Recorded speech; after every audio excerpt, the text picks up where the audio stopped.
What's up, guys? We are here with UFC Houston Fight Night. It is Sean Strickland versus Anthony Hernandez. Probably one of, if not the best fights we could have gotten this year. I'm really looking forward to it.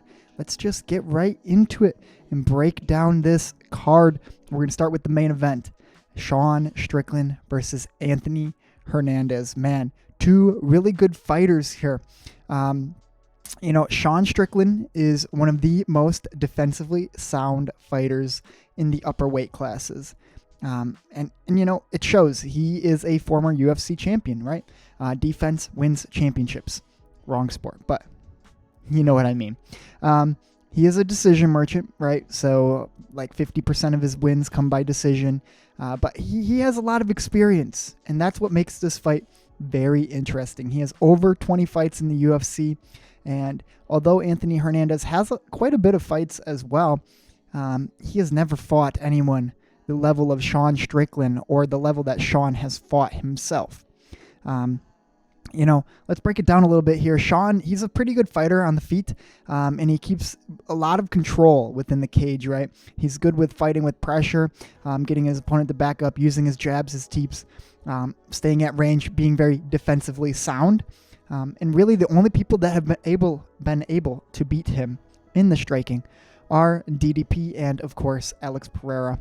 And both are very good fighters, right? They're both champions, defended their belt multiple times against different fighters.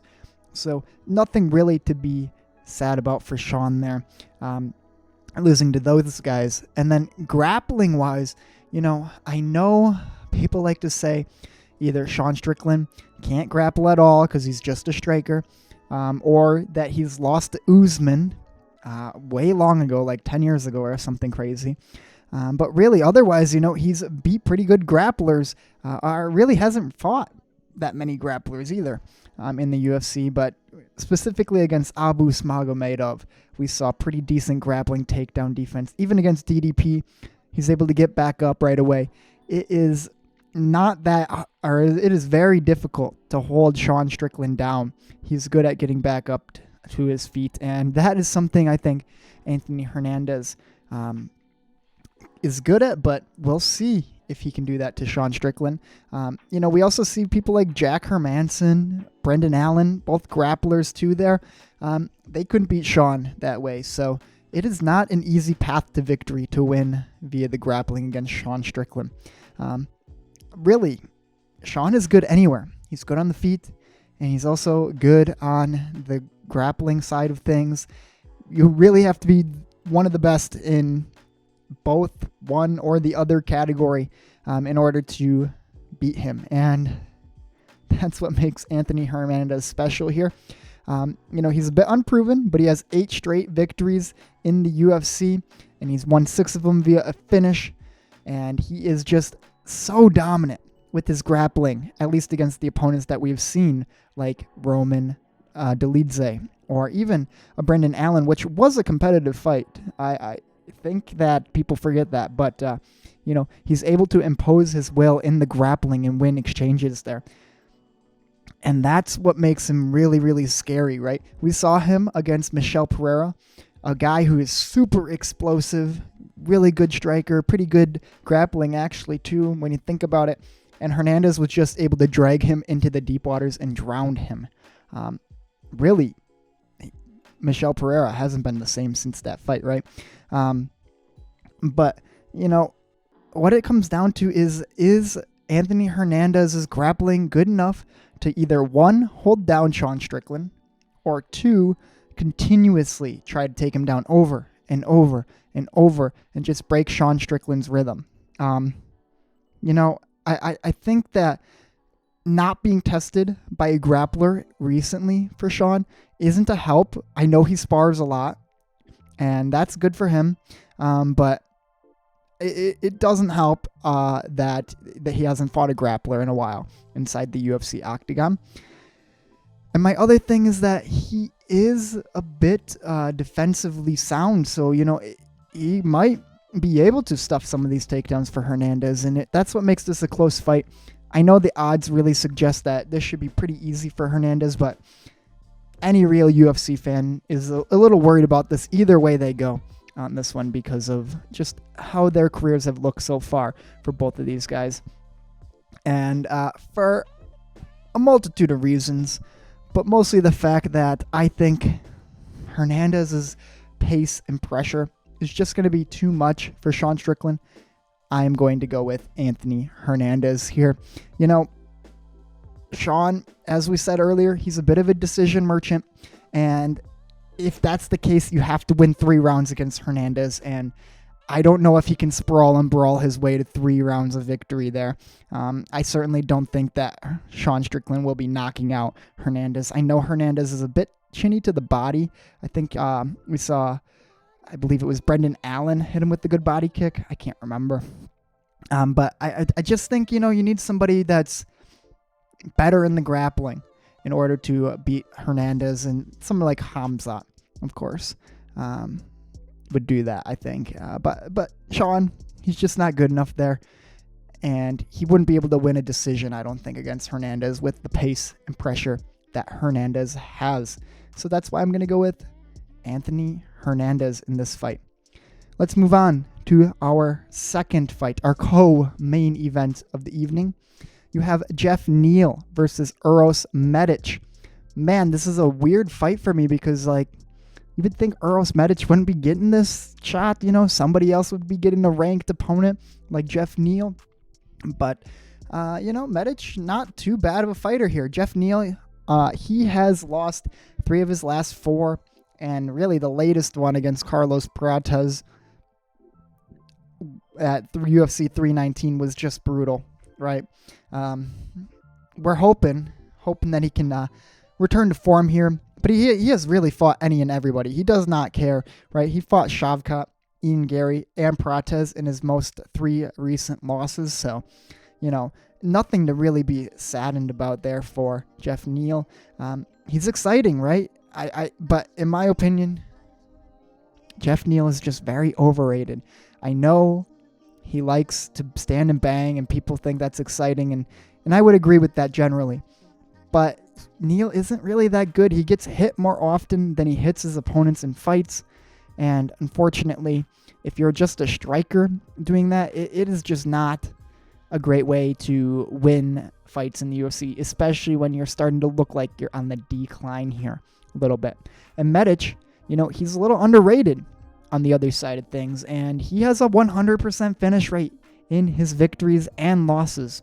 So, he's much more exciting, I think, in my opinion, in terms of finishing potential compared to Geoff Neal. I just think people think of Geoff Neal and they think of him just throwing hands with guys, which cool, but I don't know. Maybe it's just me. I like to see the martial arts mixed a little. Nonetheless, Uros Medic got his last 4 fights done in the first round, 3 of which obviously by victory. That January 2025 one was, in fact, a loss by the first round knockout. But other than that, he's a good striker and a fast starter. And I just think that with that fast start, Geoff Neal won't be able to kind of put it together yet. We saw him start slow against Carlos Prates a little. I know Prates a little slow too. But Geoff Neal, not fast starter, and Medic finishing these fights in 1 minute, a lot of them. He's just slightly younger, has a 4-inch reach advantage for Neal, which is a little bit concerning because, if you go fast, you could get clipped by something. I know this is a hometown fight for Geoff, so he's really looking to win this, but I don't know. I just like the streak in Medic a little bit more than Geoff Neal, who, in my opinion, isn't entirely looking that great as of recently. So, yeah, I'm going with Uros Medic by a first-round knockout, probably I'm going with 1 to 2 minutes into the fight, maybe longer, depending. I know this is a bit of a step up for Medic, but yeah. Moving on, another fight in this UFC Houston card. We have Dan Ige versus Melquizael Costa. Costa is certainly a streaking contender here. Quietly, in my opinion, had one of the best years last year. 4 victories in his 4 fights in the UFC. And the last one in December with that head kick knockout potentially could have been knockout of the year if it weren't for some other knockouts as well. But yeah, Costa, man, he is a good grappler. And recently, as I just said, he's shown good striking with that win over Morgan Charrier in the first round. He has been just sliming out people as of recently. And this is his shot at a ranked contender here. And Dan Ige, who is a great fighter, in my opinion. You know, he is 5 years older than Costa. But Dan Ige has been a long-standing member of that 10 to 20 ranked club in featherweight, which, you know, in my opinion, featherweight, one of the better divisions. So really shows he's pretty good. He's a tough fight that you have to beat in order to be in that top ranked people. And I like it for Costa. You know, Dan Ige, a guy who has fought just about everyone, it feels like. Lerone Murphy, Diego Lopez, Movsar Evloev, Josh Emmett, Chang Sung Jung, the Korean zombie, and of course Kelvin Cater. He's just fought all these guys that are high-level opponents, and it looks good on a resume, right? But unfortunately for Dan, he lost all of those fights. So, you know, if you are on that level, as Costa might be, he has to show something special and win that fight against Dan in order to put himself in that top echelon of the featherweight division, in my opinion. But Dan Ige, you know, a little bit different of a style than Costa. Not a grappler, but instead a brawler with some pretty decent takedown defense. Dan's just kind of a fun guy to watch, right? You know, Dan, he does lose by decision, only by decision. So if Costa's going to win, it's going to be by decision probably. Maybe a submission if he can really pull it off. That would be quite impressive in my opinion. But, you know, Dan Ige is just decent enough to survive a lot of these positions and not get finished. So, you know, I think as the odds suggest, Costa should be able to win this pretty comfortably. But, you know, maybe it'll look a little bit like the Pitbull fight for Dan in his last one, where the grappling was just too much, a little bit of a snooze fest. But, you know, it is what it is. Nonetheless, Melquizael Costa, I'm going with him by decision. Let's move on to our heavyweight fight of the night here. We have Serghei Spivac versus Ante Delija. You know, Delija started real strong in the UFC, knocked out his first opponent, and then, you know, he went into the Waldo fight, won, but he didn't because he eye-poked Waldo and then got knocked out 10 seconds later. One of probably the craziest circumstances that could have happened. Just I'm sure the adrenaline dump was not good. But, you know, Ante Delija, he is a bit of a KO artist. He gets KO'd himself a little bit, as we saw in the Costa fight. 2 out of his last 4 fights, he's been knocked out. So, mildly concerning there. Spivac, on the other hand, also lost to Costa. A little bit less controversial, but still controversial loss to Waldo, which crazy that Waldo's fighting all these guys, and winning too. But you know, Serghei Spivac, probably one of the top heavyweight blobs in the division. Decent grappling if he uses it, which is really what it's going to come down to, right? Serghei Spivac able to arm triangle Derek Lewis, arm barred Marcin Tybura, right? These are like, I'm not saying Derek Lewis is a good grappler, but he's shown to be able to just get up when he wants. So Spivac being able to get a submission, impressive stuff. And, you know, Spivac's just decent everywhere, and he's the type of guy you got to beat in order to get to that top level of the heavyweight division. And I just don't see Delija being able to do that. So I'm going with Serghei Spivac via a decision, I think. You know, Spivac, he didn't look all that bad in the striking against Waldo. He didn't look great either. But if he decides to use his grappling, he should be able to win this pretty comfortably. I know he has low fight IQ, and I think Delija might be a safer bet, in my opinion, because of how he fights. It's a little more predictable to get a knockout the way he fights, pressuring and whatnot, but I'm hoping that Spivac goes the path of least resistance and uses his grappling to win this fight. You never know, though. So, yeah, that's that fight. Moving on to another fight, a short notice fight a little bit here with Jacobe Smith versus Josiah Harrell. You know, it was originally supposed to be Soriano and Josiah Harrell stepping in on like a week's notice here, I think. Getting a very tough test in Jacobe Smith. All right. Let's start with Harrell here. I mean, Harrell, he was supposed to be fighting 3 years ago in the UFC against none other than welterweight champion Jack Della Maddalena. So, yeah, that was that photo that you can see of him there. But finding out the day before on weigh-ins, I believe, that he had a brain injury, needed to get brain surgery. Pretty crazy stuff. He's back, better than ever. He has 11 victories, 0 defeats, right? So pretty good stuff. And he won 10 times via a finish. So pretty good fighter here. He has decent grappling, decent striking, decent power. A tough test overall, right? A Matt Brown student there. And Jacobe Smith, on the other hand, I consider him one of the bigger prospects in the sport right now. I'm actually not so high on him, but everyone else is. So people have high hopes for him. And, the Nico Price fight, not too impressive in my opinion, but he has a finish in almost all of his fights. He has 8 knockouts, 7 in the first round. He's pretty good, right? And with it being such short notice, I think I'm going to go with Jacobe Smith here. He did have a full training camp, as I said. He was supposed to be fighting someone else earlier. And I think that's really where the advantage lays. I am worried that if this fight gets into the later rounds, like second or third round, Smith might start gassing. I saw that a little bit in the Nico Price fight. Mildly concerning in Josiah Harrell. As I said, very good fighter. He could be able to win some of these exchanges later on in the fight and win overall. But I just think that Jacobe Smith is the safer pick here overall. And yes, the model doesn't have anything because, again, if you didn't know, it can't predict based on anything that is before the UFC or Contender Series. So Josiah Harrell doesn't have any stats there. And DraftKings didn't have any odds, so I don't have anything there either for you guys, unfortunately. 2 undefeated prospects, though. Pretty good stuff.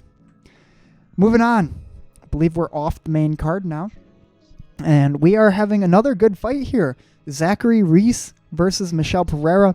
Man, this is a decent fight. I think Reese very quietly is doing pretty decent in his 1.5-year run in the UFC. He is 4-2-1. I believe he has that no contest eye poke against Cedric Dumas, which a little bit weird of a fight there, right? But Zachary Reese, he's a good grappler, a lot of power, and can knock out really anybody. And, it's kind of almost the mirror image of Michel Pereira, where he is one of the most exciting fighters on the roster, or at least at one point used to be that. But, he is now a shell of himself. He was a great striker with a pretty good wrestling and grappling and submission threats. But his big issue was his low fight IQ. And ever since the Anthony Hernandez mauling, as I talked about, he just hasn't been the same. He has 3 straight losses now after 8 straight victories before that. And he just hasn't found his groove. And I wish that Michel Pereira could get back to doing backflips on people. I would love to see that again. But unfortunately, I think that somebody with the same skill set as him, as Zachary Reese, should be able to win this. He just hasn't looked as bad as Michel Pereira has in his last fights. I know Zach Reese hasn't fought as good of a level of opponents, but it's still something to keep in mind there. I'm going with Reese. I'm going him by first round knockout. I think the Kyle Dawkins fight really, it makes me not want to pick Pereira at any point really in his career anymore. Just the downfall of this so far. Sad to see. Moving on. Chidi Njokuani versus Carlos Leal. I heard a lot of people think Leal is taking roids. I don't know, man. I don't know, but based on what he looks like, I could see it. Unfortunately, Chidi is 6 inches taller, 6 inches older, or not 6 inches older, 6 years older as well. So, not much of an advantage in terms of attributes for Leal in this fight, but Chidi, he's looking to get back in the win column here. He had 3 straight victories before that loss to Jake Matthews in Nashville, and kind of fluky a little bit there, where it was just like a 1-minute rear naked choke. Tough fight for Chidi, right? And he's a good striker, pretty good defense. He's just trying to get away from the grappling here, and with Carlos Leal, you shouldn't really see that much grappling. I wouldn't think. Maybe, who knows? But Leal got knocked out in the first round by, I believe it was Muslim Salikov. Tough loss there. He has 10 first-round knockouts, so kind of his calling card is the same thing as Chidi. And, Leal's going to have to find a way to get inside on Chidi, who has pretty good defense, right, without getting chinned, just like his last fight. And it'll be difficult. I think the high output of Leal that he has could be able to find something, right? We saw Chidi get a little overwhelmed by Jake Matthews when he just grappled right away. But I think Chidi's a pretty good being defensively responsible. And, I could see a world where Chidi gets hit in round 1 or 2 and just kind of wins the rest of the rounds. But unfortunately, I think the pressure and volume of Leal should be able to win this fight. Chidi he melts when opponents put on high-pressure performances against him. We saw it in the Jake Matthews fight, right? And unfortunately, I think it'll be a little bit more of the same here. I see a world where Chidi wins, so I wouldn't count him out at all. But not a fight I would really bet on. I'm going with Leal, though. Moving on, Ode Osbourne's back versus Alibi Idiris. I have no idea how to say that name. But winner of one of his last 5 fights. Ode just not that great lately. He's kind of in hot waters, seeing if he's going to stay in the UFC any longer here. And he got submitted twice. He got outstruck twice in 2 of those losses each.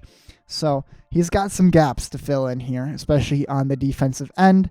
And he's mostly just a journeyman at this point in his career in the flyweight division. But he's looking for improvement, and he's fighting a tough, young up-and-comer here in Idiris. And Idiris is, he lost his last fight against Joseph Morales, which I'm going to put the clip in. I was there. I saw that happen. And honestly, I'm not that impressed with Idris's grappling or striking, really. He kind of just lost everything. I know Joseph Morales is actually pretty good, but a little wild. Sometimes loses positions, just not something you want to see, right? And Ode Osbourne, who is a vet and needs a win, I think he's a good dog to pick here. Should be able to win this. He did pretty decent against Steve Erceg in short notice. And if he can do that against Steve Erceg, I don't see Idiris being anywhere on that level. And it makes no sense to me that Ode Osbourne is this big of an underdog. But here we are. Also, this fight, apparently, the model thinks there will never be any sort of finish by these two. So, yeah, just something I wanted to mention there. Moving on, another flyweight fight, much less competitive in my opinion. Alden Coria versus Luis Gurule. High-level grappler here with good striking in Alden Coria. He can really finish the fight in any method he really chooses.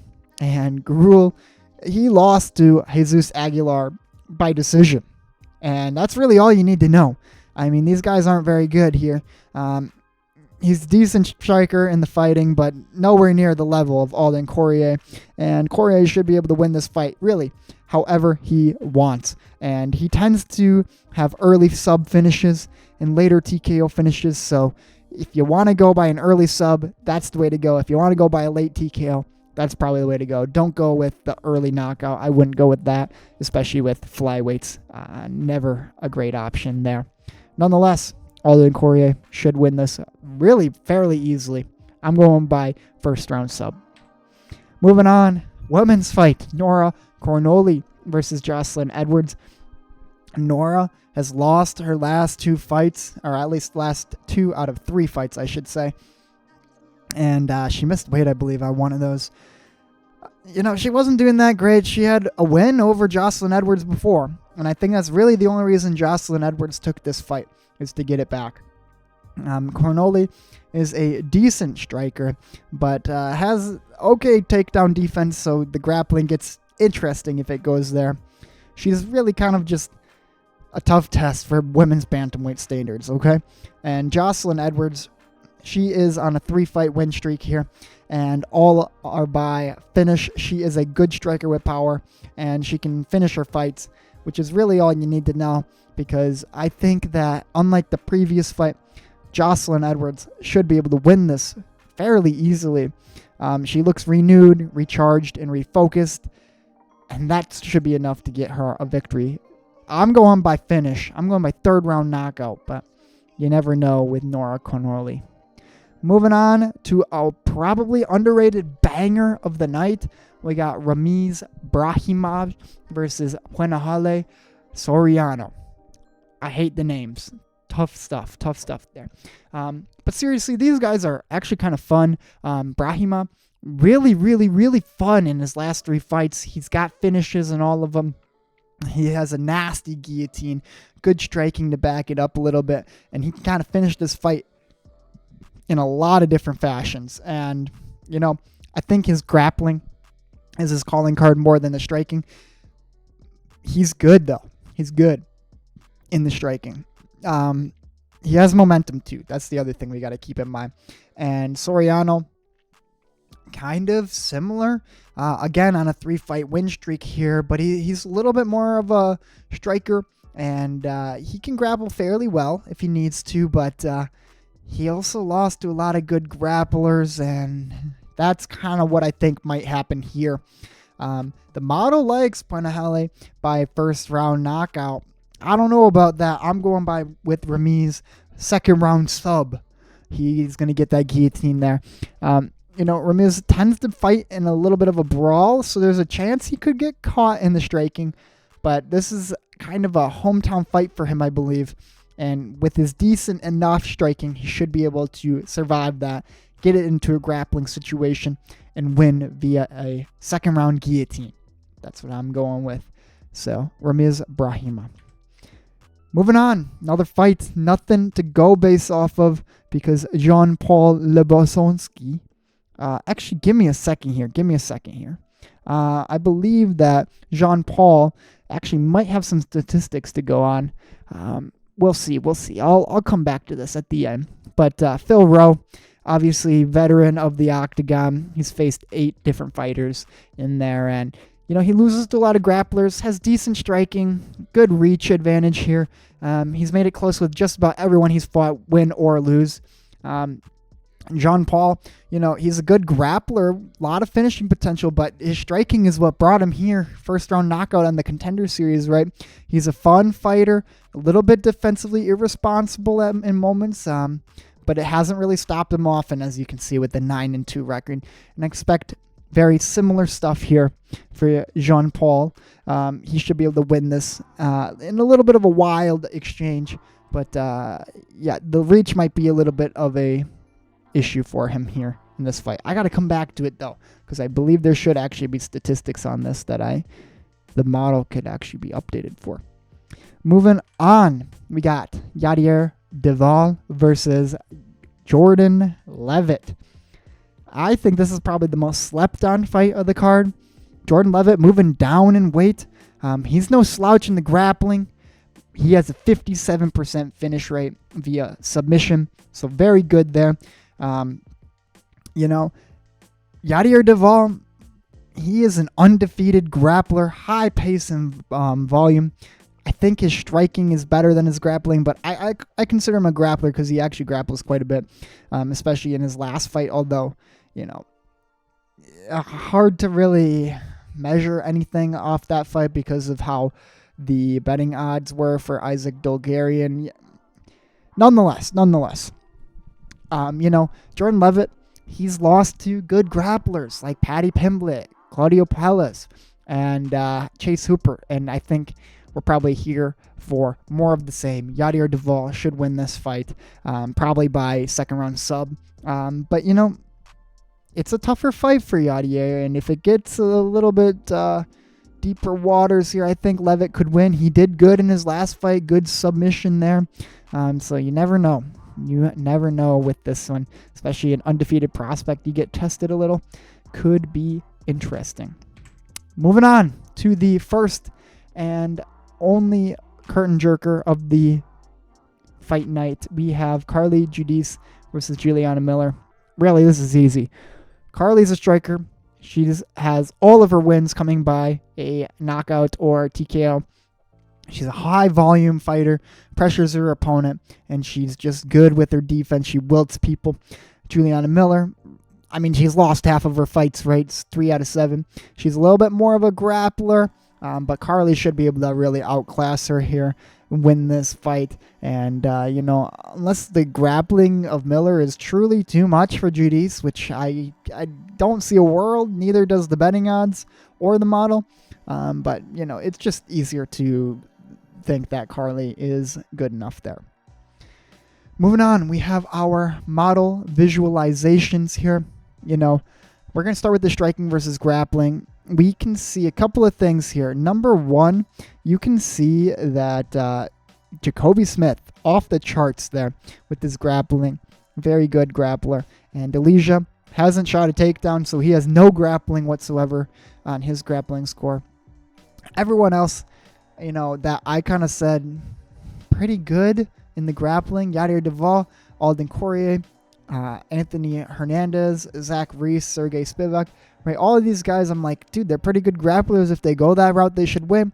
The model thinks so too, right? And then we can see, of course, like Charlie Giudice, Uros Medic, Chidi, and Njokuani. These guys are all pretty good strikers, and the striking is much higher. It's in the 80 to 90 range there compared to everyone else. So, yeah, that's kind of what we can see from the model here. If we look at the offense versus defense, really all you need to see there is a couple people up top, Carlos Leal and Carly Giudice, I should say. Both at the top of their offensive game, very high output, scary stuff. Sorry. Let me rephrase. Top of their game for defense, not offense. And so, scary stuff, because if they can block all that and the amount of striking offense that they give, it is scary to see if they can really output somebody like that. Jacobe Smith, of course, off the charts in the offense. Defensively pretty responsible. You can see people like Michel Pereira not defensively responsible. Probably not a great reason to choose him, because Zachary Reese is above him there. And then other people we see down there, Nora Cornolle, just way down in the bottom right. Obviously, Ante Delija, his defense down there because of his takedown defense not being very good. Moving on. Durability versus finishing potential. You can see durability. There's one guy way up there. I'm sure you can guess it. It is Sean Strickland, the most durable man in the UFC for the most part. Gets hit a lot. Mostly survives it all. Doesn't really get hit that much. Very fun. Carly Giudice, another durable fighter. Gurule, another durable fighter. So, Alden Coria might struggle a little bit with getting that finish via knockout, which is why I'm going by submission there. Otherwise, you see Yadier Duvall, Ramiz Brahimaj, Jacobe Smith, Anthony Hernandez, high finishing potential. Makes sense, right? They finish a lot of their fights there. That's really all you got to see on that one. And finally, all you got to see for their fight efficiency versus pace, we got people like none other than Jacobe Smith and Alden Coria all the way up there at 99 percentile on their fight efficiency. Very good stuff there.